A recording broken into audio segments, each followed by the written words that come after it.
Kabanalan at kadakilaan, biyaya at pagpapala, gabay at pamamatnubay ni Amang Iskopkus ay sumaating lahat, mga minamahal na kapatid. Maligayang anibersaryo, ika-40 taong anibersaryo ng pagkatatag ng Ministeryo at Ilaw ni Amang Iskopkus sa lugarin ng Santo Niño, DBB1, Dasmariñas, Cavite. Maligayang anibersaryo po sa bawat isa. Maaaring nagtataka kayo, bakit wala po ang ating punong ministro? Ano po? Expect nyo, nandito siya. Sa kadahilan ng nagkaroon po ng pagbisita, dahil po kumano po ang nanay ni Reverend Molina na nasa Nueva Ecija. Minabuti po ng ating punong ministro na doon magtungo, sapagkat alam niya na mas malawak kayong umunawa. Tama po ba mga kapatid? May iba pang tayo anniversary, di po ba mga kapatid? Hindi kayo nagtatampo mga kapatid? Alam po ni Reverend Tabing na kayong mga taga-DBB1 ay malalakas na sa pananampalataya sa Espiritu at katotohanan. At ang unang-una dapat natin iisipin, tayo'y sumisimba, sumasamba, hindi dahil sa tao, hindi dahil sa ating kapwa-tao. Tayo na nandito dahil sa ating Diyos at Amang makapangyarihan na si Amang Iskopkus. Purihin ng Diyos. Masaya po ba kayo ngayon, mga kapatid? Madami tayo ngayon, mga kapatid. Madami. Sa paglipas ng panahon, nadadagdagan tayo. Nagkakaroon kayo ng mga anak, nagkakaroon ng mga apo. May mga baguhang dinadala ang Espiritu Santo sa hamak na santuaryo ni Amang Iskopkus. At sa gayoy, may nawawala, ayan po, makikita natin sa unahan, mga larawan ng mga kapatid natin, yumao na. Madami-dami na sila, 1, 2, 3, 4, 5, 6, 7, 8, 10. Kabilangit, baka dumami pa. Wala po tayong ganoong pamahiin. Ano po? Hindi po ibig sabihin lang kayo may susunod. Ang iniisip siyang mangyayari, yan ang sabi ng Espiritu Santo. Amen? Amen. Kaya naman, yung mga tinatawag ni Reverend Tabing Pontadores ni Amang Iskopkus. Sino po dito yung mga unang tumanggap? Mga kasabayan ni na Reverend Arnupo. Madami pa. Ayan po, oh. Sila po yung mga kapatid na talaga namang nauna ay nauna pa rin. Amen? Kaya nga sinasabi, may nauna, may nahuhuli, at may nahuling nauna. Ngunit sikapin ng bawat isa na kapag tayo'y nauna na tumanggap sa bagong pangalan ni Amang Iskopkus, tayo'y manatiling nauna. Tandaan ninyo mga kapatid, ang paligsahang ito'y hindi iwanan. Ito po'y dapat sama-sama tayo mga kapatid. At sana pagdating ng takdang araw at panahon na si Amang Iskopkus ay dadating, taglay ang kanyang katawang panlangit, hindi na bilang espiritu, kundi bilang hukom na dadating upang hatulan ng buhay at ang patay. Lahat tayo mga nandirito ngayon nakikinig ay buhay na dadatnan ni Amang Iskopkus. Buhay na po ba kayo? For 40 years na nandito ang Ministeryo ng Amang Iskopkus sa DBB1 Santo Niño, buhay na ba kayo? Sana totoo yung sinasabi natin. Ang ibig sabihin po ng buhay na sinasabi ni Amang Iskopkus, maging buhay kayo hindi lamang sa pisikal, kundi sa espiritu. Amen. Sa gayong paraan, pagdating ni Amang Iskopkus at dadatnan tayong buhay ang espiritu, tayo kanyang dadalhin doon sa kanyang kaharian. Mapalad ang naniwala ng walang nakita, kaysa naniwala ng may nakita na lamang. Tayong lahat, mga kapatid, dito nyo nakikita ang literal na Espiritu ng Diyos, ngunit nararamdaman ng inyong puso. Purihin ng Diyos. At naway nararamdaman ninyo sa mga sandaling ito ang presensya ni Amang Iskopkus na nalulugod sa bawat isa sa ating pagdaraos ng 40 years anniversary ng pagkatatag ng Ministeryo at Ilaw ni Amang Iskopkus dito sa lugar ng Santa Niño, DBB1. Kaya naman mga kapatid, ang ating Ebanghelyo papaksayin sa umagang ito ay mula sa sulat ni Propeta Haggeo o Hagay.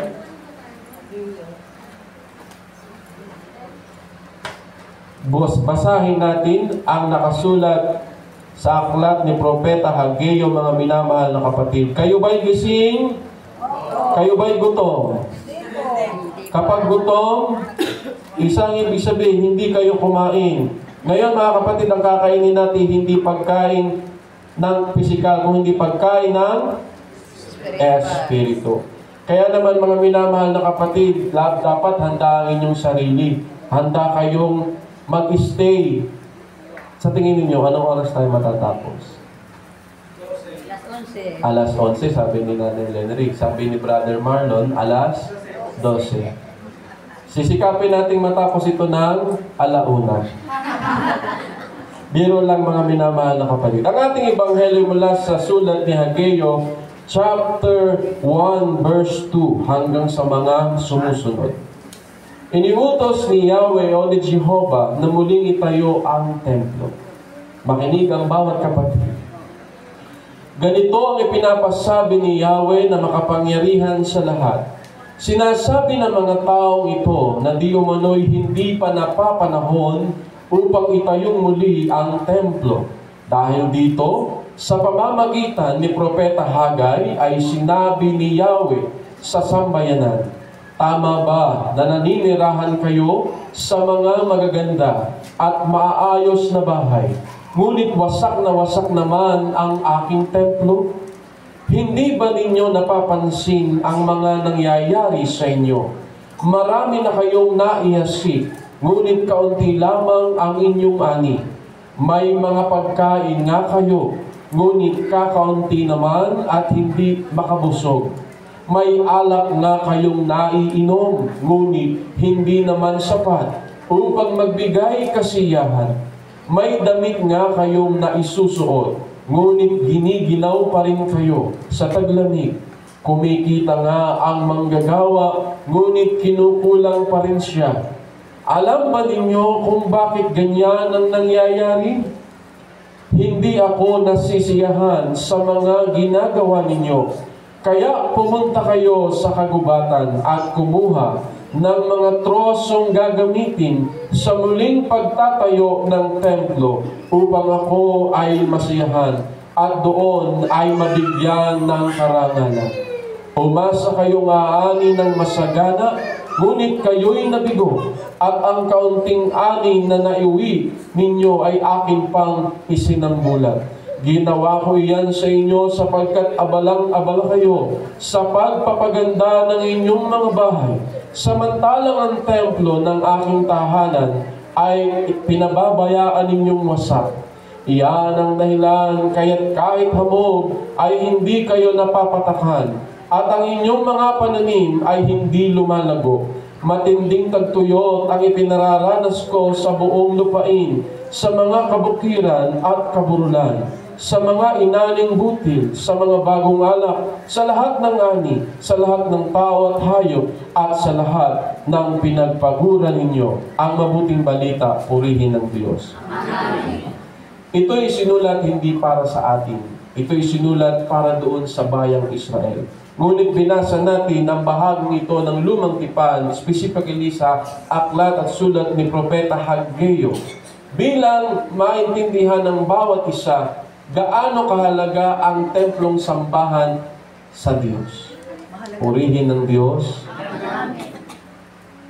Iniutos ni Jehovah o ni Yahweh na muling itayo ang templo. Sa Lumang Tipan, ito ang templo. Ang templo'y lugar handugan. Ang templo'y simbolo ng karangalan ng Diyos ng Israel. Ang templo'y lugar dalanginan. May isang dakong banal at may kabanal-banalan.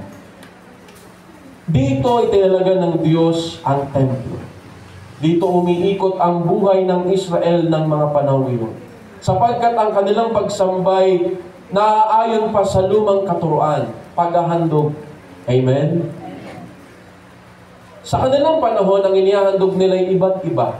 May hayop, may tupa, may kambing, may kalapati, may bato-bato, may ani. Iba't iba. Depende, kung babasahin nyo kasi ang sulat ni Moises, depende sa kasalanan. Ganon ang paghahandog. May specific ang ihahandog, depende sa okasyon.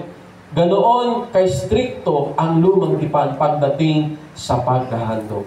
At may tinatawag pong dakong banal at may dakong kabanal-banalan. Sino ang maaaring pumasok sa dakong kabanal-banalan? Ayon sa ating lumang tipang binabasa, tanging ang mga Punong ministro. punong pari o ang lipi ni Levi, mga Levita lamang. Sila kasi ang lahi ni Moises na walang bahagi sa lupain. Kaya nga wala silang part doon sa lupang pangako. Dahil sila itinalaga para sa paglilingkod sa Diyos. Ngayon, to cut the story short, mga minamahal na kapatid, ganoon po ang templo ng Diyos. Sa paglipas ng panahon, sa pagsuway ng kanyang bayan, ito po'y nagigiba. Nauunang nagigiba yung kaharian nila. Tapos, sunod-sunod ng mga taong kalaban nila, yung templo. Siyempre, bumabangon sila unti-unti. Pero, nagalit ang Diyos ayon sa ating binasa na hindi nasisiyahan ng Diyos. Sapagkat sila'y abala sa pagpapaganda raw po ng kanilang tahanan. Ngunit ang templo'y pinababayaan nilang wasak. Kahit anong gawin nilang pagpapagal, paghahanap buhay, hindi nila maramdaman ang prutas ng kanilang pagpapagal. Dahil ang templo ng Diyos ay kanilang napabayaan. Kaya maintindihan natin, mga minamahal na kapatid, mahalaga sa Diyos ang templong sambahan. Literal po, ganito. Kaya't mapalad po kayong mga taga-DBB1. Alam niyo kung bakit, mga kapatid? Kayo'y mayroong santuaryong sagrado. Bakit ko sinasabing santuaryong sagrado? Inalaan niyo kasi ito para lamang sa ganitong gawain, sa pagsamba. Hindi natin sa hinahamak, ngunit ang ibang santuaryo talagang bahay. Ano po? Naninirahan ang may tahanan doon sa pangkaraniwang araw-araw.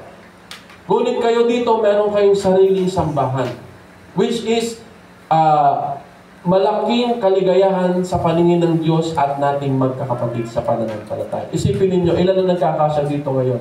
Mas madami po ang kasya dito kaysa sa Mother Sanctuary ngayon. Naunawaan niyo po, mas malaki po kung tutuusin ang space na nandito sa DBB1. Kaya nakakatuwang makita na ito po'y napupuno. Amen. Amen.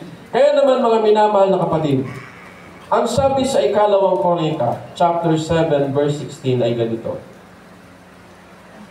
Pag-usapan muna natin ang lumang tipan, papunta sa bago at sa ikapatlong misteryo. Para maintindihan natin yung time frame, paano ba natin dapat iginagalang at inirerespeto ang templo. Basahin natin ang nasa ikalawang Kronika. Ganito ang maliwanag na sinasabi. Chapter 7, verse 16. Ang sabi po.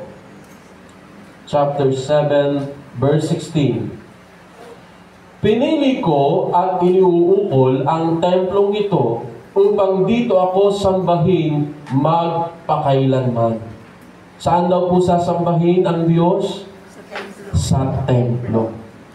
Maraming nagsasabi at naninindigang hindi ko nakakalimutan ng Diyos kahit ako'y nasa bahay. Totoo po yun, mga kapatid. Maging tayo nasa bahay, huwag nating kalilimutan ng Diyos.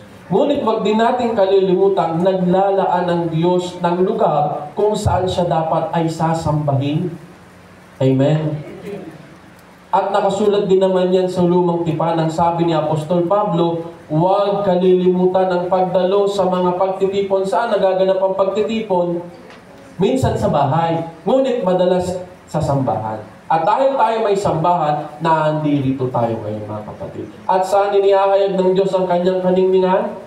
Sa sanctuary. Ang Diyos ba'y banal? Yes. At nais niya ang ating pagsambay may kasagraduhan at may kabanalan. At dito yun ginaganap ng Diyos. Kaya wag natin laging sasabihin, sa bahay na lang ako. May mga instances at may mga pangyayaring hindi maiiwasan, hindi ka makakadalo sa sanctuary. Ngunit wag mo lagi yung magiging katwiran. Dahil pag yun ang naging katwiran mo, sa lagi ang pangyayari, mga minamahal na kapatid, makakasanayan mo kasi. Di po ba? Gawin mo na, o gawan mo ng paraan sa tuwi-tuwi na kahit na ikay pagod, kahit ikay puyat, kahit ikay may ibang gagawin, gawan mo ng paraan magtungo doon sa templo. Purihin ng Diyos. Ano pa ang sabi? Bago ang templo at matatag ang kaharian ng Israel, nagsimula ang lahat sa isang tolda. Tatandaan nyo mga kapatid, ang Israel ay alipin sa Ehipto ng almost 400 years. Bago nakita ng Diyos itong si Moises na siyang maglilid or mag-guide sa bansang Israel upang maglakbay sa kalapit na lugar, Canaan. Yun ang bayang Israel. That's Canaan. So, ibig sabihin, bago sila lumipat doon, may naninirahan doon. Purihin ng Diyos. So, wala silang bayan. Sa madaling salita. Nag-start silang tumakas at doon pa lamang sila nakibaka. Kumbaga, mga minamahal na kapatid. Ngunit sa katigasan ng kanilang ulo, yung instead ng paglalakbay nila ng 40 days, inabot sila ng ilan?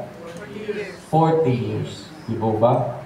Kung iisipin, naglalakad lang sila. Almost tanaw nila kung nasa mataas na lugar. Tanaw nila yung Kanaan. Pero dahil sa katigasan ng ulo, inabot sila ng 40 years, mga minamahal na kapatid. And bago nagkaroon ng kaharian ng Israel, sila'y mga naninirahan sa tolda. Purihin ng Diyos. So kung sa tolda sila naninirahan, nasaan ang kanilang sanctuary? Tolda rin. Basahin natin sa Exodo chapter 33 verse 7 to 11. Mga minamahal na kapatid. Kung paanong yung simula natin sa ikatatlong misteryo, yun din ang simula ng unang misteryo. Chapter 33 ng Exodo verse 7, ay ganito ang maliwanag na sinasabi. Ang toldang tipanan. Nakaugalian na ni Moises na itayo ang tabernakulo sa isang lugar na malayo-layo sa kampo. Tinawag iyong toldang tipanan ng Diyos at ng mga tao. Doon pumupunta ang sinumang nais sumangguni kay Yahweh. Tuwing papasok doon si Moises, ang mga Israelitay tumatayo sa pintuan ng kanilang tolda at tinitingnan siya hanggang sa siya'y makapasok. Kapag nasa loob na si Moises, bumababa naman sa may pinto ng toldang tipanan ang haliging ulap at mula rooy makikipag-usap sa kanya si Yahweh. Kapag nakita na ng mga Israelita na nasa pintuan na ng tolda, ang haliging ulap, pumupunta naman sila sa pintuan ng kanilang tolda at dooy yumuyuko at sumasamba. Ang pakikipag-usap ni Yahweh kay Moises ay harap-harapan, tulad ng pakikipag-usap sa kaibigan. Pagkatapos, si Moises ay bumabalik na sa kampo, ngunit naiiwan sa tolda si Josue, ang lingkod niya. Ang mabuting balita, purihin ng Diyos. Naway naiintindihan nyo mga kapatid kung paano sila nagsimula. Ang unang misteryo ng Diyos. Tinawag ang tabernakulo ng toldang tipanan. Sino lang yung allowed kung pumasok ayon sa ating binasa? Si Moises lang. At naiiwan daw po doon si Josue. Si Josue ay later on siya yung humalilid nung si Moises ay namatay na. So si Josue yan mga minamahal na kapatid. Ganoon nag-start ang unang misteryo mga kapatid. Hamak, tolda. Di po ba? Bago nagkaroon ng maringal na kaharian itong si David na sinimula ni Haring Saul at itinuloy ni Solomon. Bago nagkaroon ng maraming ginto, bago nagkaroon ng maraming kawan, bago sila naging dakilang lahi sa gitnang silangan, sila'y mga taong naninirahan sa tolda. At ang kanilang sambahan ay nasa tolda. Ngunit, magkagayon man, mapapansin nyo, mapapakinggan nyo gaano nila pinagiging sagrado ang kanilang pagsamba sa unang misteryo. Kapag nakita nilang si Moises ay nasa loob na, hinihintay nilang pumasok si Moises. At biglang dadating, ano daw po yung ang entity ng Diyos sa panahon yon? Haligin, ulap, at nagipag-usap ang Diyos ng harapan kay Moises. Nangyayari ba yon ulit? Amen. Nangyayari ulit yan sa ating panahon. Ngayon mga minamahal na kapatid, kapag ba nakababa ang Espiritu Santo, kapag may misa, kapag may pagpupuri, kapag tayo'y nagtitipon, ano ang ating ginagawa? Tayo ba'y natutulog? Tayo ba'y palakad-lakad? O tayo'y taimtim na nakikinig? Inuunawa ang salita. Tandaan ninyo mga kapatid, ano ang ginawa ng mga Israelita? Nakaantabay sila kay Moises. Lahat sila. Isipin ninyo, hilay-hilera yun per lahi. Ang lahi nila ilan? 12. Di po ba? Nakakasunod po ba kayo sa akin mga kapatid? Baka ako lang nakakaintindi sa sinasabi ko eh. Ano po? So imagine ninyo, 12 tribes of Israel, nakahilera ang kanilang tolda. Ang dami nun mga kapatid. Nakatingin lang sila sa isang tao, which is kay Moises. At kapag naando na si Moises, sila, ano pong ginagawa? Ayon sa ating binasa, yumuyukod bilang pagrespeto at paggalang. Lahat sila, istriktong sumusunod doon. Tayo mga kapatid, hindi natin maisasantabi. Marami ang hindi nakapagbibigay ng kasagraduhan at respeto, especially kapag nakaloob na ang Ama sa isang kasangkapan. Hindi ito paggalang lang sa kasangkapan, kundi paggalang doon sa Espiritong sumasa kasangkapan. Amen.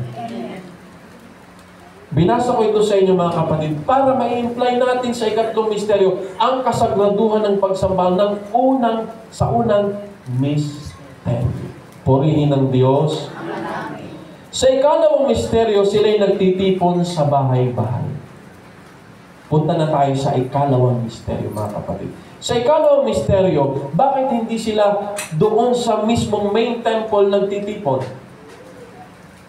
Dahil hindi kasi tanggap ng bayang Israel ang Kristyanismo. Di ba? Nung time na yon, inuusig sila, hinahanting, pinapatay, pinaparusahan upang talikuran ang Kristyanismo. Talikuran ang mabuting balita ni Kristo. Kaya sila'y nagsimula sa bahay-bahay. At upang patunayan niya, ibasahin natin ng nakasulat sa Gawa, chapter 2, verse 1. Ang sabi po mga minamahal na kapatid. Chapter 2, verse 1. Walang ano-ano'y may ingay na nagmula sa langit na tulad ng ugong ng malakas na hangin. Ito po'y nangyari ng araw ng Pentecostes. Walang ano-ano'y may ingay na nagmula sa langit na tulad ng ugong ng malakas na hangin at napuno nito ang bahay na kinaroroonan nila. May mga nakita silang parang mga dilang apoy na dumako sa bawat isa sa kanila. At silang lahat ay napuspos ng Espiritu Santo at nagsimulang magsalita sa iba't ibang wika ayon sa ipinagkaloob sa kanila ng Espiritu Santo. Saan daw po nagtipon? Baka hindi nyo narinig, ulitin ko. At napuno nito ang bahay na kinaroroonan nila. Hindi hindran sa Diyos kung saan ka naroroon para puspusin ka niya ng Espiritu Santo. Dahil wala pa silang templo noon para doon ganapin ang seremonya, ang pagpapahayag, ito'y ginanap ng Diyos sa bahay. Amen. Purihin ng Diyos. At mula naman sa Gawa chapter 2 pa rin, verse 46, ang sabi po mga kapatid, araw-araw, sila'y nagkakatipon sa templo at nagpipira-piraso ng tinapay sa kanilang mga tahanan na masaya at may malinis na kalooban. O dito binanggit, araw-araw. At binanggit may templo.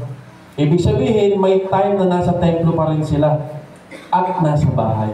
Tandaan ninyo mga minamahal na kapatid, si Jesus ba'y pumasok ng sinagoga? Ano ba yung sinagoga?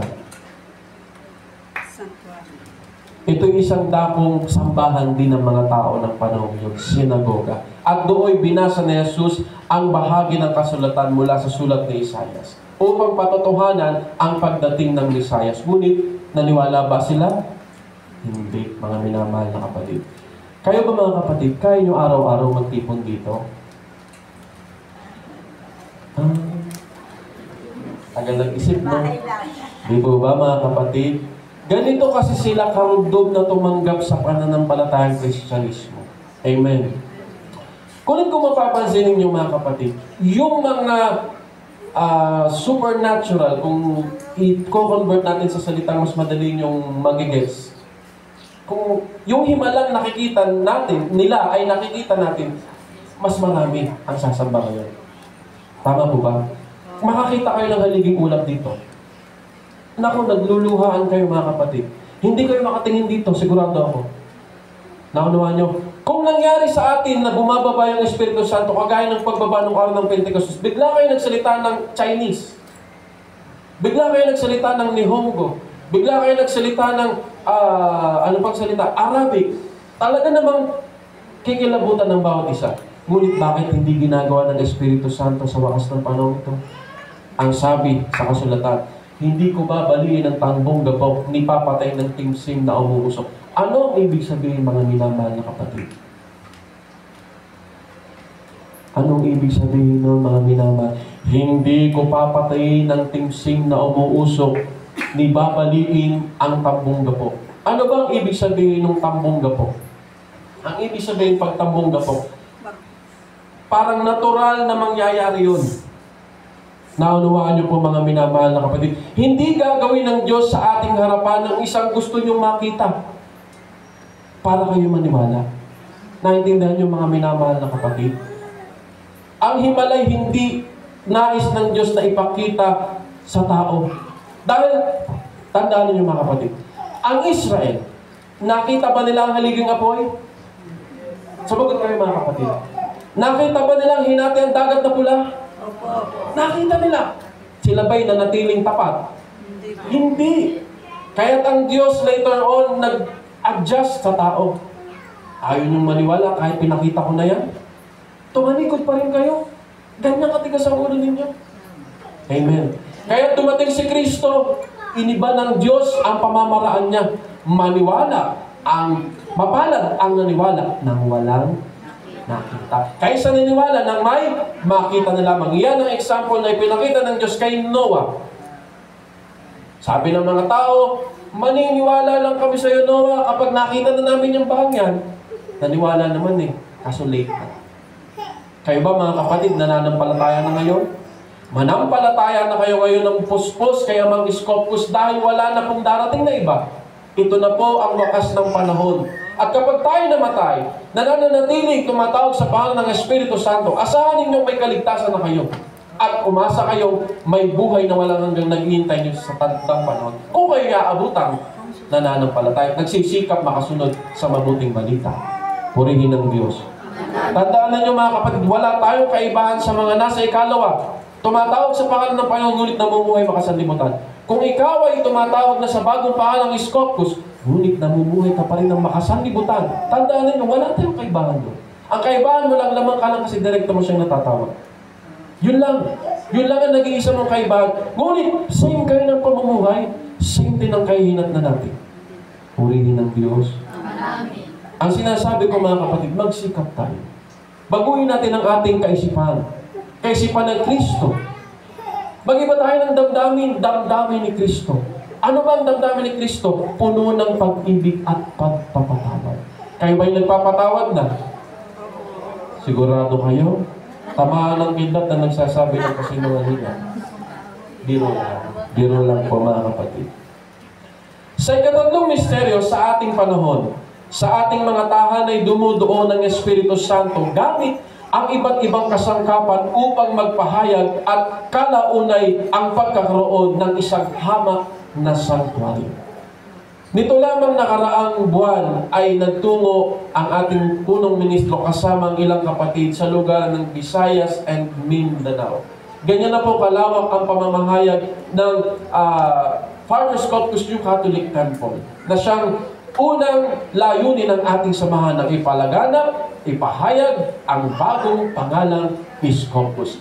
At maraming salamat sa mga bukas ang palad na handang palaging tumulong financially, morally and spiritually sa ating punong ministro at sa ating mga kapatid. Sa gayoy, yung mga kapatid na nauuhaw sa kanyang salita, na nais marinig ang mabuting balita, nais masaksihan ang pagdating ng Espiritu Santo, ngayon, masigasig na nagpupurit dumadakila kaya mag-Iskopus. Purihin ng Diyos. At darating ang araw, maghintay kayo ng buwan ng taon, marami ng santuaryo doon sa Visayas and Mindanao. Kaya si Reverend Tabi, kapag dumadalaw, tinatanong, kayo ba'y may kamag-anak doon? Gustong-gusto laging pumunta doon. Kahit na yung katawan niya ay tila minsan mahina. Di po ba? Dahil tumatanda na din po. Pero yung kanyang espiritu, talaga namang puspos ng espiritu ng Diyos na nais niyang puntahan ang bawat lugarin, ang bawat sulok ng bansa. Dito man lamang sa Pilipinas, hindi na hinahangad masyado yung overseas Ang gusto niya yung buong bansang Pilipinas ay marinig ang tinig ng Espiritu Santo. Malaman nilang mayroon pong bagong pangalan. Tandaan ninyo, mga kapatid, hindi lahat ay tatanggap Given yan mga kapatid. Halimbawa, merong 1,000 taong pinahayagan. 1,000. Masaya ka, 1,000 ang nakikinig sa'yo. Pero dun sa 1,000, tandaan ninyo, may makuha kang 10. Madalas sa Ministeryo at Ilaw ni Amang Iskopkus, kaligayahan na yung Amang Iskopkus. Dahil tandaan ninyo, marami ang tinawag, ngunit kaunti ang hihirami. At ang sinabi ng Amang Iskopkus, sapat na sa akin ang ilan na totoo sa aking harapan. Hindi ko kailangan ng marami na sukal sa aking kaharap. Kayo ba'y totoo at tapat?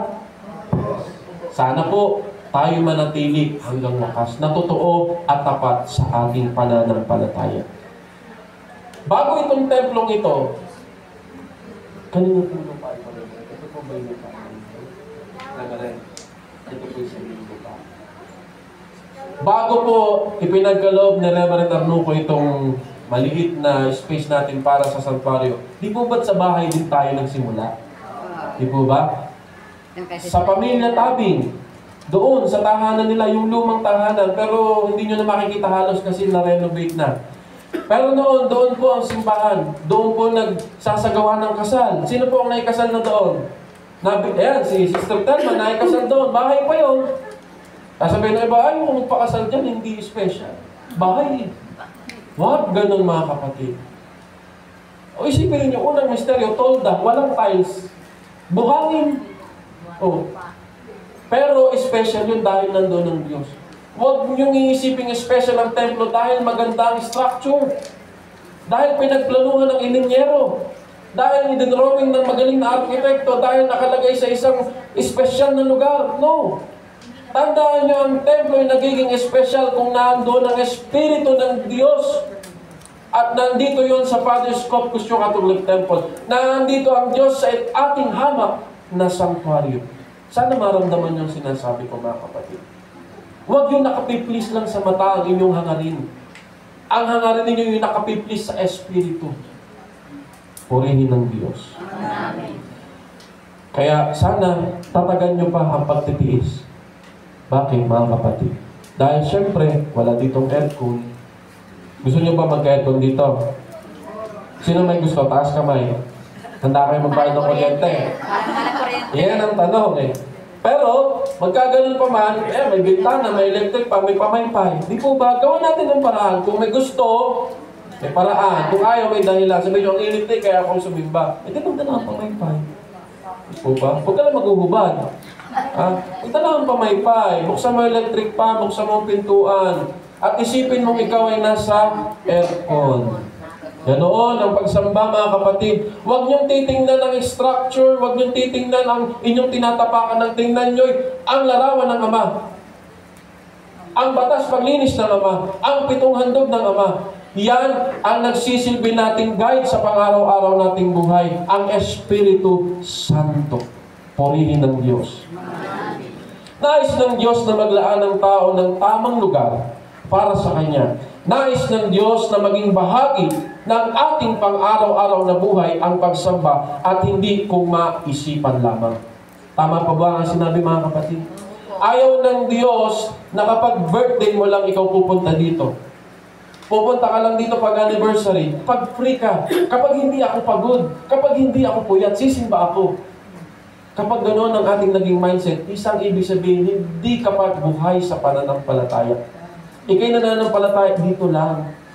May time lang nang lumuluha ka kapag nakakausap ka ng Ama. Pero that's a motivation lang eh. Nakakuha ka lang ng motivation saglit. Nakakuha ka lang ng inspiration saglit. Ano ang kailangan mo? Dedication sa iyong pananampalataya. Madaling lumuha dahil mayroong mga tao emotional. Ako mga kapatid, iyakin ako. Nakita nyo na akong pakapangit. Nagpipris, biglang iiyak. Ang hirap, nakakahiya sa mga tao, lalo na sa mga bago, iyakin yung preacher. Eh, hindi ako makapagsalita ng maigi. No, mga kapatid, madaling umiyak. Pero ang pag-iyak, hindi ibig sabihin ni kayo totoong nananampalataya. Tama, mali. Naging emotional ka dahil narinig mo ang tinig ng Diyos. Sinabi niya ang totoo sa iyo. Nasambulat sa iyo, ako pala'y ganito, Ama. Pero dapat kapag na-realize mo yon, simulan mong sumamba. Kahit na anong nangyayari sa paligid mo, kahit galit kayo ng nanay, tatay mo, kahit wala ka ng trabaho, pumunta ka ng santuario, tumawag ka sa bagong pangalan, manalangin ng buong puso. At sa gayon, yung path na lalakaran mo, unti-unting gagaan. Mahirap na nga ang buhay, tapos wala ka pang Diyos, mas mahirap yun.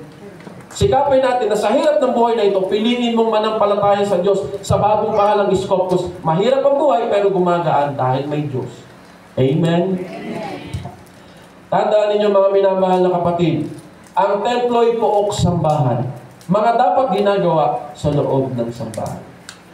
Ito'y ayon lamang sa aking perspective. Kung meron kayong dadagdag at meron kayong naaalala, i-imply nyo sa inyong pang-araw-araw na buhay. Ano ang ginagawa sa loob ng santuario? Sa loob ng sambahan?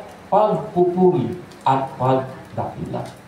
Ginagawa yun kapag misa, kapag nagpupuri, kapag may seremonya, iba't ibang seremonya, yan. Pagpupuri at pagdakila. Pag minisa at mga seremonya, kasal, binyag, basbas, yan. Ginagawa yan sa loob ng santuario. Pero tayo sa Father's Corpus New Catholic Temple, nag-i-improvise tayo ng mga seremonyas natin. Depende sa hinihingi ng pagkakataon at sa nagiging request ng ilang kapatid. Kasi sa ating kinamulatan, Roman Catholic, may higpit sila, walang kasal na gagawin sa labas ng simbahan. Kasi nais nila sa loob ng simbahan gagawin. Pero sa ating, sa Father's Corpus New Catholic Temple, ina-allowed pa po natin sa ngayon na tayo mag-officiate ng mga kasal ng binyag sa tahanan or sa events play or kung saan man na piliin ng mga kapatid. Ngunit, tandaan ninyo mga kapatid, sa ngayon lang yan. Dadating ang araw at panahon, mas magiging stricto tayo pagdating sa pagbibigay ng mga services. Pero in the meantime, ina-allowed natin yan. So, ginaganap natin dito ang lahat ng rites or seremonya sa loob ng santuario. Ano pa? Pag-awit ng mga awiting espiritual. Espiritual, hindi po makasanlibot ang awitin. Ano po? Kapag nasa loob na kayo ng santuario, iwasan ninyong umawit ng mga rock and roll. Ha? Iwasan ninyong umawit ng mga makasanlibutan. Pwede ninyong awitin yan, doon na lang kayo sa inyong tahanan.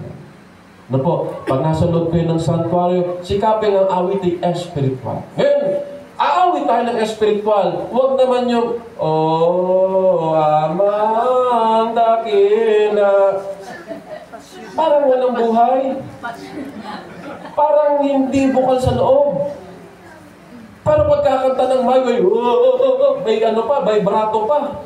Pero pag aawit ng espiritual, ay parang walang kinain maghapon. Di ba? Isipin ninyo, totoo ba? Hindi. Oh. Kaya kapag kayo aawit, magpupuri, dadakila, maghahandog, sikapin ninyo yung best voice ninyo ilabas ninyo. Hindi ko kayo pinipilit, ini-encourage ko kayong gawin yun, mga minamahal na kapatid. Kaya pag ako'y nagmimisa hanggat maaari, sasabayan ko kayo. At hintayin ninyo mga kapatid, ipapabura na natin yung mga record na may awit. I-record natin yan nang wala ng awit, pahala kayong magkagulo. Pero hindi natin buburahin yan. Kung saan kayo mas mapapadali, kung kaya nyo sabayan yung walang awit, doon kayo. Pero kung mas preferred ninyo yung may awit na kumakanta, dito tayo. Mamili kayo kung anong gusto niyo. Dati naman walang awit eh. Yung Ama, dati ano lang, talagang pure piano lang. Pero dahil nga, marami ng awitin ng Ama na hindi alam nung ibang matatanda na sa pananampalataya, nilagyan natin ng mga choir na umawit sa background. Kahit may kumakahol na aso, may tumitilaok na manok. Dahil wala pa tayong recording studio eh. Hamang pa tayo eh. Pero, in the meantime lang yan mga kapatid. Umasa tayo, darating ang takdang araw at panahon na tayo magkakaroon ng mas maayos na recording para sa ating mga awitin. Muli mga kapatid, yung espiritual na awitin lang sa loob ng santuario. At kapag umawit kayo ng buong lakas, buong sigla. Amen. Ano pa mga kapatid? Usapang ginagawa sa santuario, usapang may kabuluhan at patungkol lamang sa Diyos. Hindi po chismis o usapan ng buhay ng may buhay. Yan mga kapatid. Kapag kayo nasa loob ng santuario, huwag kayong mag-uusap ng mga bagay na panglaman. Ang pag-usapan nyo dito ay pang-espiritual. Amen. Sabi na Ama, Kung saan may nagtitipon isa, dalawa, tatlo, nandoon ako. Eh, paano kung may tatlo dito? Tapos ang usapan yung chismis. Eh, nandyan si Ama. Nakikinig sa amin, nako po, mga ano kong ito, di pa nagsiuwi. Dito pa talaga. Tama ba, mali? Oh, iwasan po yun, mga kapatid, bilang kasagraduhan at paggalang natin sa ating lugar ng sambahan. Ano pa ang sabi? Dapat ito'y nananatiling malinis, presentable, malayo at ligtas sa mga alagang hayop. Ito'y dapat nakalaan lamang para sa mga okasyon at gawaing para sa Diyos. Purihin ng Diyos. Iyan ay mga perspective na tingin ko'y dapat at alam ko namang tamang dapat gawin sa loob ng sanctuary. Kapag tayo may mga alagang hayop, sikapin natin wag silang nandito. Kasi siyempre, dumudumi ang hayop, di po ba? So, madudumihan ang ating sanctuary. Di po ba? Lalo na doon sa mga probinsya. Mamaya yung kalabaw mo, nandito na sa loob. Nagmimisa ka, may umuunga sa likod. Di po ba? So, sikapin natin, kung tayo may sanctuary, sikapin natin ito'y laging safe sa anumang hayop na alaga natin sa ating tahanan. At ilaan ang sanctuary sa mga gawain na uukol lamang sa pagsamba sa Diyos. Merong mga kapatid kasi na hindi naman natin maiiwasan. Minsan nagagamit ang sanctuary sa mga event, di po ba? Na kung minsan nagiging sobrang kasiyahan. Amen? Hanggat kaya natin, paging sagraduhin natin ang sambahan. Ano pa ang sabi? Ang pagmamalasakit para sa templo. Nasa bagong tipan na po tayo, di po ba? Sabi ko sa inyo. Ang sabi sa Juan chapter 2 verse 13 to 16 ay ganito. Gising pa ba kayo, mga kapatid? Salamat po. Ang matutulog po dito may multa. Pag nahuli po.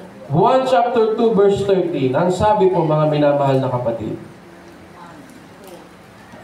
Chapter 2 verse 13. Tama ba ang sinulat ko? Parang mali. Nagalit si Jesus, yung sa templo, hindi ata Juan yun. Hanapin natin muna, mga kapatid, kaya nyo bang maghintay? Ito ang problema ng inyong abang lingkod eh. Nagsusulat ng talata ng sitas, hindi chinecheck kung tama. Dahil nasa isipan ko na yun, mga kapatid, hindi ko agad mababasa sa inyo. Ganito ang nangyari. Si Jesus ay pumunta sa templo. Sa templo, doon sa pinagawa ng mga unang hari ng Israel. Pagdating niya sa templo, ganito na kanyang nasaksihan. May nagtitinda ng manok, may nagtitinda ng kambing, may mga nagpapautang, may mga manghuhula, may mga gamot.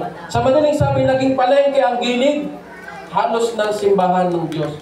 Ano ang naging pakaramdam ni Jesus? Nagkaroon siya ng galit. At ano ang ginawa niya? Kumuha siya ng latigo at pinagtataboy ang mga magtitinda. At ano ang sabi niya?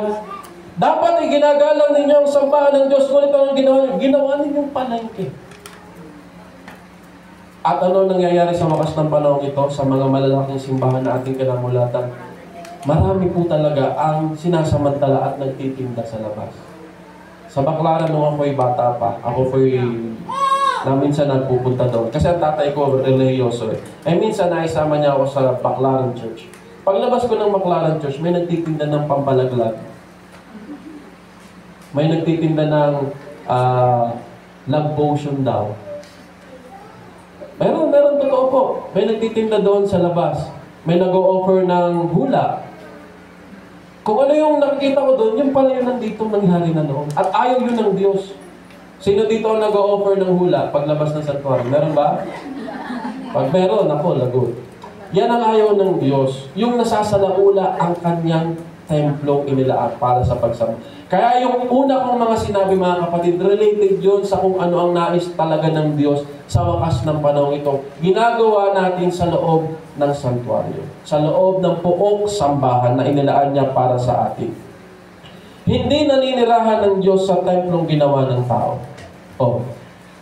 Kapag hindi mo inintindi ang sinasabi, hindi naninirahan ng Diyos sa templong ginawa ng tao. Ano ba ang ideyang nasa isipan ninyo? Kapag ba may templo kang pinagawa, nandito ang Diyos?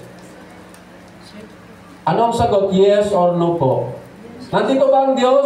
Yes. Ay, anong sabi? Hindi naninirahan. O, paano yun? Naghahalo yung idea, di po ba? O, linawin natin mga kapatid. Na po, kasi sasabihin natin, nandito daw ang Diyos, pero sabi hindi daw naninirahan. Sabi dito, sa Gawa, chapter 17, verse 24, ay ganito, mga minamahal na kapatid. Para mas maintindihan natin ang ibig sabihin dito ni San Pablo. 17:24 ng Gawa, ang sabi po mga kapatid, 17:24, ang sabi, ang Diyos na gumawa ng sanlibutan at lahat ng naririto ay ang Panginoon ng langit at lupa at hindi naninirahan sa mga templong ginawa ng tao. Hindi rin siya nangangailangan ng anumang tulong o paglilingkod ng tao, sapagkat siya mismo ang nagbigay ng buhay, hininga at lahat ng bagay sa sangkatauhan. Mula sa isang tao, inilikha niya ang lahat ng lahi sa buong mundo. Itinakda niya sa simula't simula pa ang kani-kanilang panahon at hangganan. Purihin ng Diyos. Ulitin ko yung unang verse. Ang Diyos na gumawa ng sanlibutan at lahat ng naririto ay hindi naninirahan sa mga templong ginawa ng tao. Totoo, hindi. Totoo po mga kapatid. Hindi po naninirahan dito ang Diyos. Ngunit, siya'y dumidito kapag tayo narito. Purihin ng Diyos. Naniniwala ba kayo makapangyarihan ng Diyos? Ilan ang Diyos? Pwede bang ang Diyos na iisa nasa kuya po ngayon? Nagmimisa doon eh. Oh, nagmimisa din sa Leyte. Nagmimisa din sa Mindanao. Pwede bang sabay-sabay nandoon ang Ama? Siyempre, Espiritu siya. Pwede. Pwede. Di po ba kaya nga ang tawag natin sa batas panglinis 7 Espiritu? Kasi ang Espiritu ay salita. Amen. At ang Diyos ay makapangyarihan sa lahat. Kaya lang natin lagi sinasabi, iisa ang Diyos para hindi tayo magkaroon ng gawa-gawang 3, 5, ilan.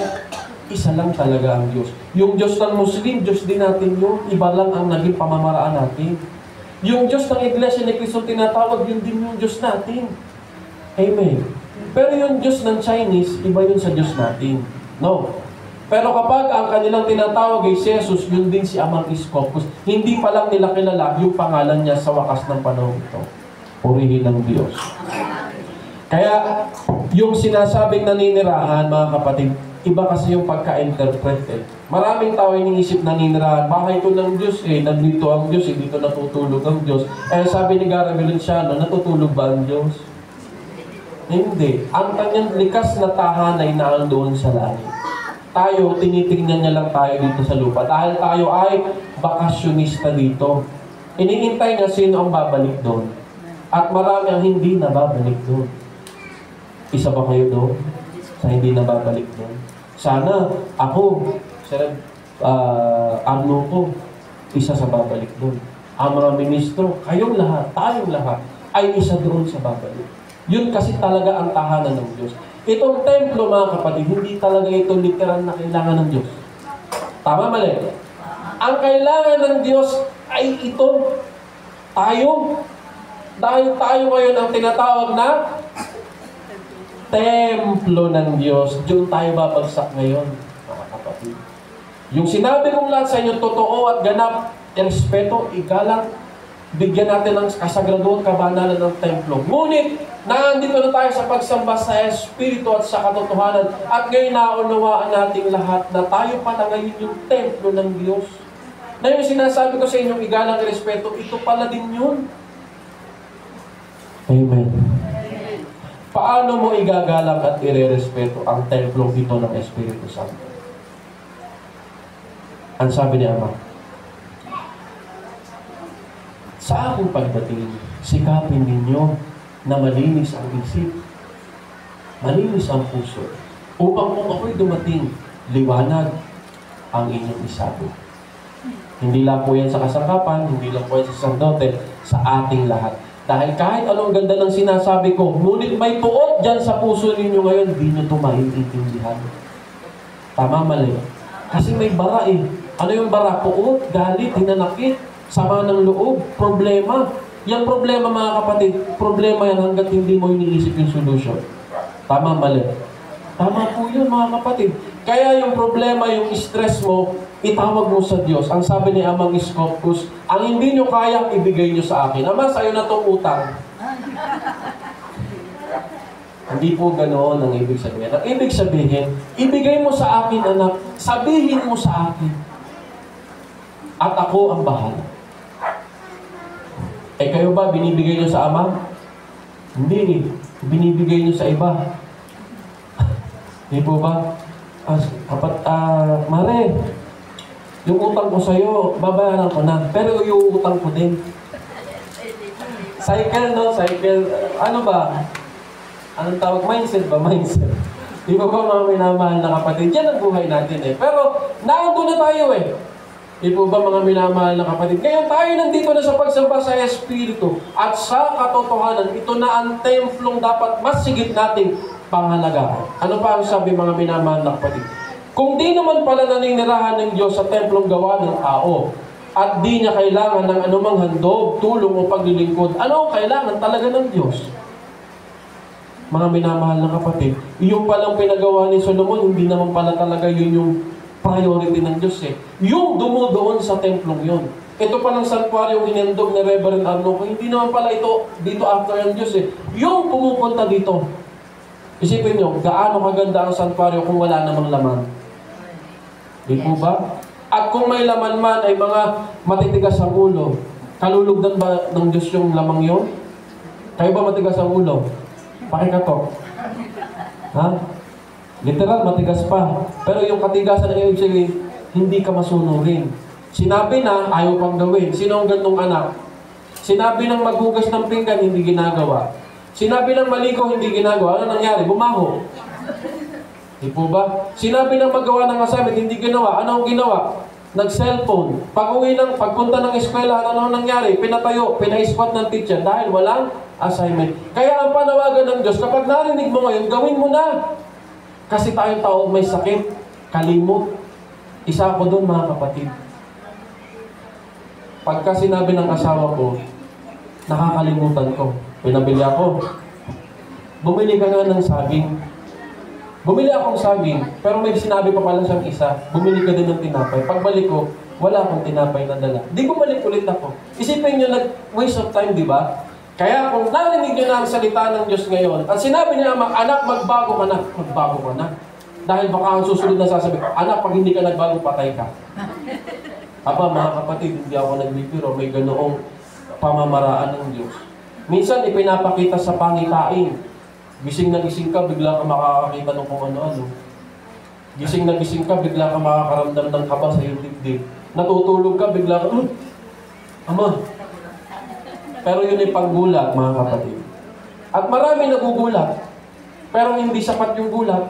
Dapat yung pagkagising mo, manatili kang gising. No matter what happened. Gayahin mo yung tatlong prinsipe sa kwento ng ibong Adarna. Ay, yung isang prinsipe lang pala. Tatlo yun, di ba? Yung dalawa, nakatulog sa himig ng ibong Adarna. Ay, yung isa, anong ginawa ng isa? Naging matalino siya. Alam niya kasing mahina ang tao sa himig ng ibong Adarna, yung kasang kapangyarihan ng ibong Adarna eh. Makakatulog kasi yung makarinig sa kanya. Eh, ginawa niya kanyang sarili. Ano pa ang ginawa? Binuho siya ng kalamansi para hindi siya makatulog. Sa gayon, nakuha niya yung ibang Adarna. Kwento lang yun, ini-example ko lang sa inyo. Hindi totoong nangyari. Ano po? Ini-example ko lang sa inyo, paano gagamitin ng talino kapag ikay nakakalimot. No? Pag nakakalimot ka at wala nagpapaalaala, tumawag ka sa pangalan ng Diyos. Ama, hindi ko po alam, nanghihina na po ako sa pananampalataya. Ako po'y nakakalimot. Tulungan mo po ako, Amang Iskop. Mas wala pong ibang tumutulong kasi ako po'y malayo sa kung sino man. At sikapin din ng bawat isa na gising na, buhay na sa pananampalataya, maging tagagising ng tulog. Red, gising. Ganoon mga kapatid. Ganoon ang pagmamalasakit sa kapatid. Hindi yung ikaw lang ang kumukuha ng biyayang espiritual. I-share mo din sa iba. Kapatid, galing ka pa ng malayo, tulog ka, hindi ka nakaka-receive ng blessing. Ay, sorry. Yun naman ginising, wag namang magagalit. May ganun eh. Ang pagkasarap ng tulog, bigla mong tinapik. Ano ba yun? Ibig sabihin, ano ka pa? Hindi ka pa sinisilang sa Espiritu. Masaya ba kayo mga kapatid? Sabi ko sa inyo, aabutin to ng alauna. Alas 10 pa lang mga kapatid. Ano pa ang sabi mga minamahal na kapatid? Ano ang totoong kailangan ng Diyos? Ulitin ko, kung di naman pala nananahan ng Diyos sa templong gawa ng tao, hindi niya naman pala kailangan ng handog. Hindi niya pala kailangan ng anumang tulong upang lumingkod. Totoo ba yun mga kapatid? Bakit ang Diyos nagpagawa ng tabernakulo? Bakit ang Diyos nag-utos maghandog ka nun, maghandog ka nun, maghandog ka nun? Hindi yun ibig sabihin, yun ang nais ng Diyos. Ang gusto makita ng Diyos, susunod ka ba? Naintindihan niyo?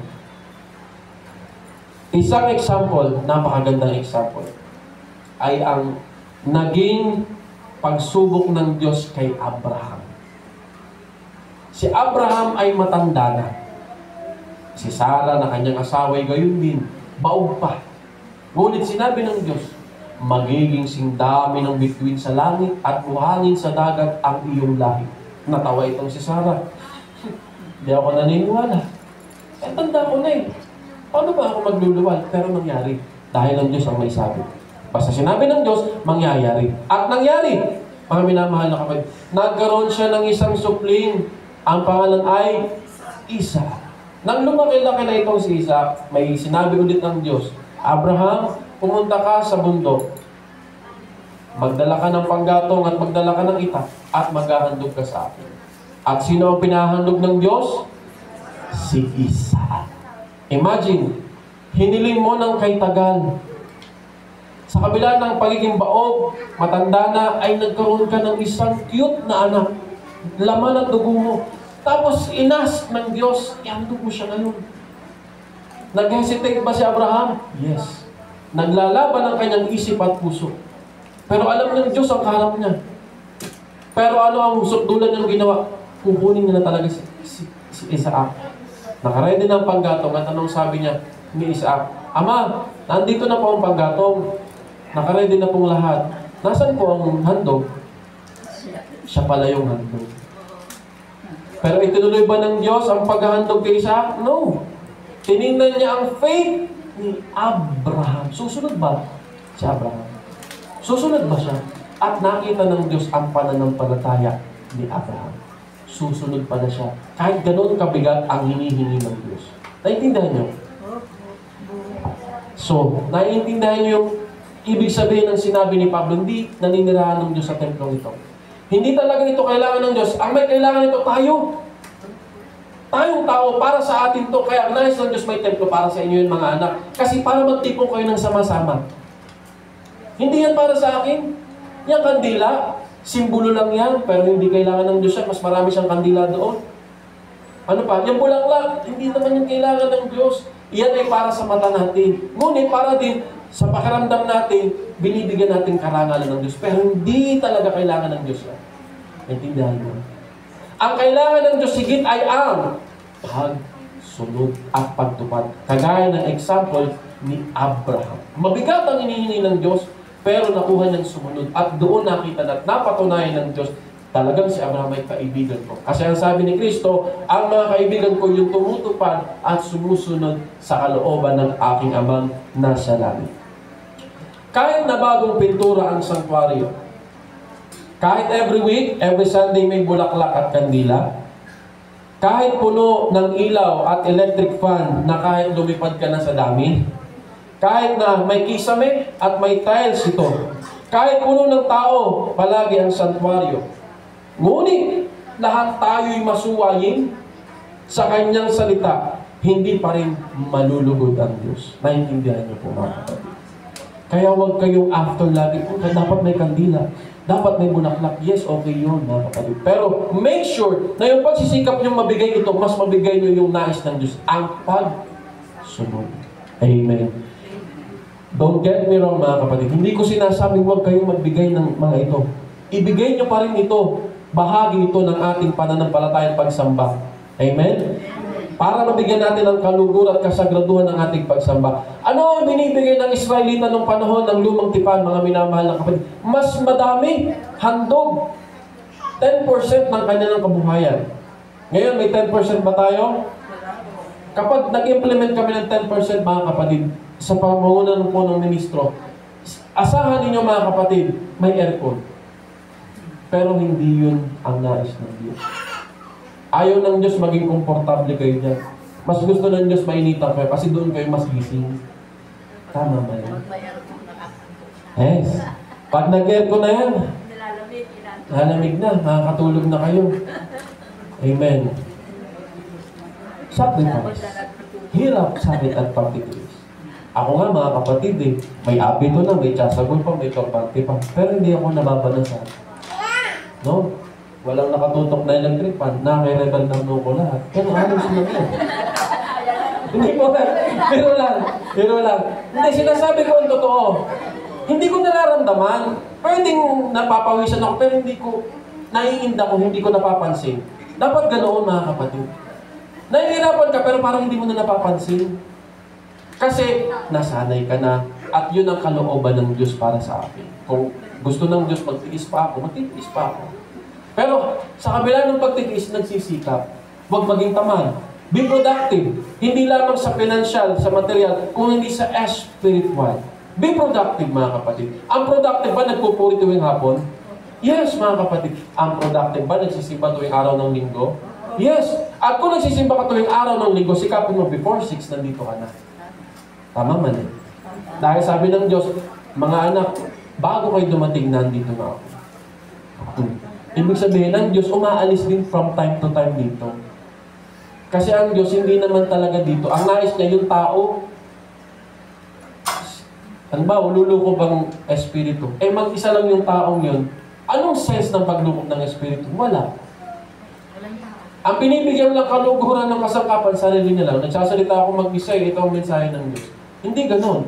Ang Diyos, niloloob niyang dito tayo matipon para pag tumbakan ng Espiritu, lahat kayo magising. Lahat tayo makarinig. Lahat tayo makaunawa at mabuhay ng tuloy-tuloy sa pananampalataya. Purihin ng Diyos. Amen.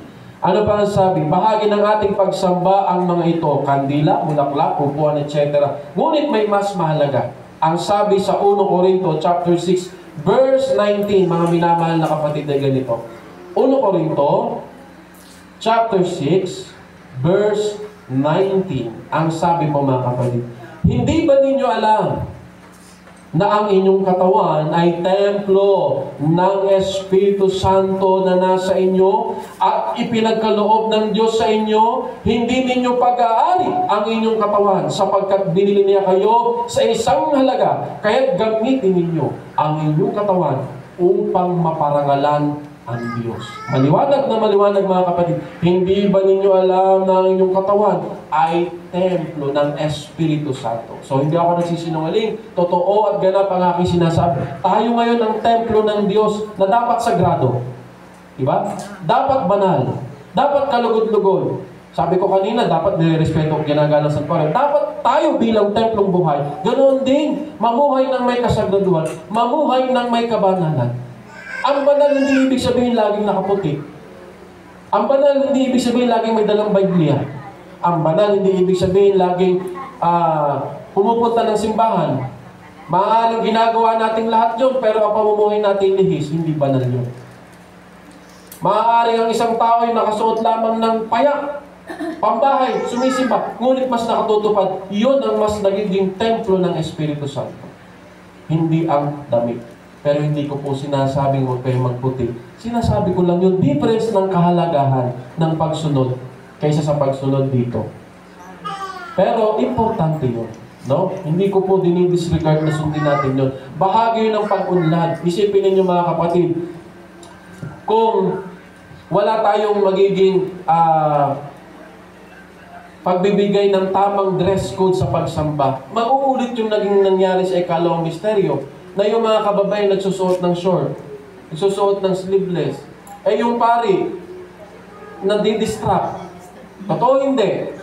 Kaya binabawal na din yun, yung mga ganong kasuotan. Iayon natin ang ating sarili sa santuaryo. Kapag yun ay nagawa natin mga kapatid, kahit tayo nasa tahanan na natin, nagiging gano'n na din tayo. Diba? Mga minamahal na kapatid. Ano pa ang sabi sa 1 Pedro, chapter 1, verse 17? Ganito ang maliwanag na sinasabi. chapter 1, verse 17. Ang sabi, walang kinikilingan ng Diyos. Hinahatulan niya ang mga tao ayon sa mga ginawa nila. At dahil tinawag ninyo siyang Ama, mamuhay kayo may takot sa Kanya. At habang sa mundong ito, tama ba ang binabasa? Ang sabi sa Pedro, nasa inyong, magpakabanal kayo sapagkat ako'y banal. 1 Pedro. Eto, 15. Dahil ang Diyos na pumili sa inyo ay banal, dapat din kayong magpakabanal sa lahat ng inyong ginagawa, sapagkat nasusulat, magpakabanal kayo sapagkat ako'y banal. Amen. Kung paano nagkaroon ng kabanalan ng pagsamba ng mga tao sa unang misteryo, Jehovah ang pangalan, nasunod ng kabanalan. Dumating ang ikalawang misteryo, nagkaroon ng kabanalan ng kanilang pananampalataya. At sa ikatatlong misteryo, mga kapatid, iisa ang Diyos na tumawag doon sa tatlong yun. Sa tatlong generation yun ng pagsamba sa Diyos, Ama, Anak at Espiritu Santo. Iisang banal na Diyos. At ang sabi sa Ebanghelyo, magpakabanal kayo sapagkat ako ay banal. Dapat maging banal ang templo ng Diyos na buhay. Kung paano pinagiging sagrado natin at galang at banal ang templong literal. Masigit nating bigyan ng pansin ang ating templong buhay. Linisin ang isip sa karumihan ng sanlibutan ito. Kung ang iyong isip ay madaling mahawa, huwag mong i-focus ang paningin mo sa bagay na makatitisod sa iyo. Huwag mong i-focus ang iyong paningin sa mga bagay ng sanlibutan ito. Kung ikay mainggitin, huwag kang tumingin sa mga taong higit kay sa iyo. Tingnan mo yun bilang motivation, huwag mong kainggitan. Sa halip, magsikap ka. Kung ano ang kaloob ng Diyos, pasalamatan mo. Sa gayon, magiging mabuti kang tao. Huwag mong pakialaman ang buhay ng may buhay. May kanya siyang kapalaran, may kanya ka rin kapalaran. Ngunit huwag nating iaasa ang kapalaran sa mga hocus-pocus. Iaasa natin ang ating kapalaran sa ating pananampalataya. Purihin ng Diyos. Nawa mga kapatid, ang Ebanghelyo para sa kamagitan, naunawaan ng lahat sa atin. Nawa sa ating pagdaraos ng 40th anniversary ng Santuario ng Mang Iskopos dito sa DPB1 ay mas maging maunlad, hindi lamang sa dami, sabi ko kanina sa panalangin, hindi sa dami, kung hindi sa ating pagsunod at pagtupad sa kanyang kalooban. Ito ang mabuting balita. Purihin ng Diyos. Magsitayo po mga kapatid. Mga kapatid, ilahad ang ating mga palad, ipikit natin ang ating mga mata, at bahagyang itulungala ang ulo sa ating panalangin. Among Iskopos, among Iskopos, among Iskopos. Dinggin mo po ang aming panalangin naman. Nais naming magpasalamat sapagkat dinapit ng bawat isa ang ika-40 taong anibersaryo ng pagkatatag ng iyong ministeryo at ilaw. Naway ang kaluguran mo, Ama, ay sumaamin. Naway ang aming pagsisikap ay maging kaluguran mo, Amang Iskopos. Samo at dalangin po namin, Amang Iskopos, paging tatagin mo po, lalo higit ang mga baguhan sa pananampalataya. Ano man ang pagsubok na pinagdadaanan ng bawat isa, alalayan po nawa ng iyong banal na Espiritu. Huwag mo po nawang hayaang sila'y maakay ng sanlibutan ito.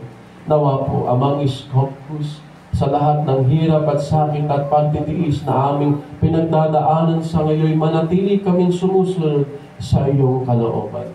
Amang Iskopos, sinasama at dinadalangin din po namin ang kagalingan ng bawat karamdaman ng aming kapatid sa katawan at sa Espiritu. Kayo po ang tangi naming manggagamot, Amang Iskopos.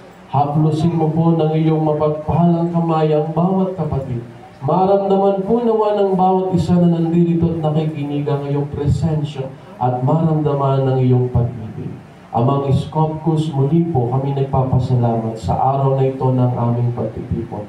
Naway mahabang taon pa at anibersaryo ang pagsama-samahan naming magkakapatid sa sama-sama naming pagpupuri at pagdakila. Sa kapurihan ni Jesus na aming Panginoon at tanging tagapagligtas, at sa kapurihan ng iyong bagong pangalang Iskopos, kalinis-linisan, ngayon at magpa sa walang hanggan.